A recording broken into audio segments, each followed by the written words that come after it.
On the trail as a seasoned hiker, Dolphin Riggs doesn't take a single step for granted. At 78 years old, she knows. You can prepare for everything but an emergency that you don't expect. That's exactly what happened while she and some friends were on a hike at Laurel Snow Recreation Area in Ray County on July 19th. According to the person that was right behind me, she said that I started swaying just a little bit and then went over the edge and went down about 20 feet tumbling. I was apparently unconscious at the end of the fall because I wasn't moving. She suffered a stroke and damaged parts of her spine on the way down. And when they got to me, they heard kind of a little sound, so they knew that I was alive. One of her friends hit the SOS button on her Garmin watch. 2 different local rescue crews tried to help on the ground, but terrain proved tough. We found out then that we were actually going to have Blackhawk come in.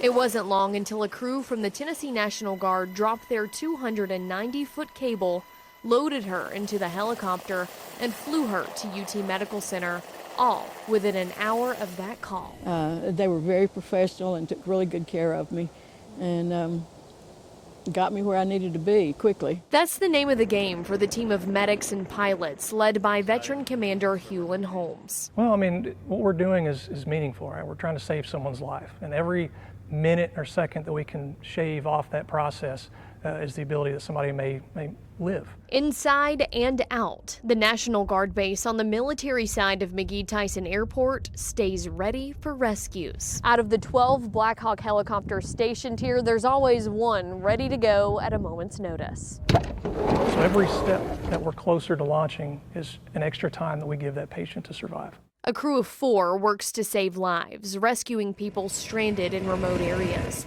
Every flight doubles as a medevac training mission. With the agreement that we have, we're able to do this on a real-life basis, which there's no better way we can prepare for our combat mission than doing it here, stateside, and be able to help out all the locals in our community.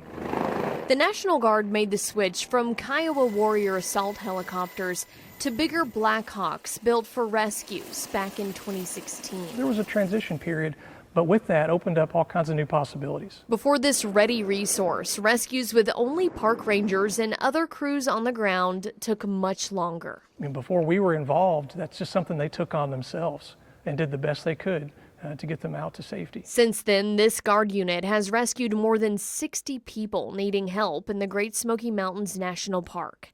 9 of those just this year. We've done a lot more just around the rescues. We kind of label the missions differently. The help from the air also showed up during tragedies like the 2016 Gatlinburg wildfires, where they saved homes with water bucket drops.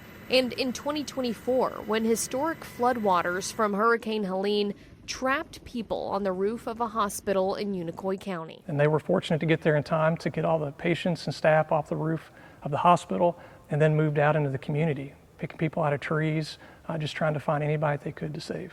Every flight is a chance to save a life. A fact allowing Dolphin Riggs to keep her footing. God still has something for me to do or I would have gone that day.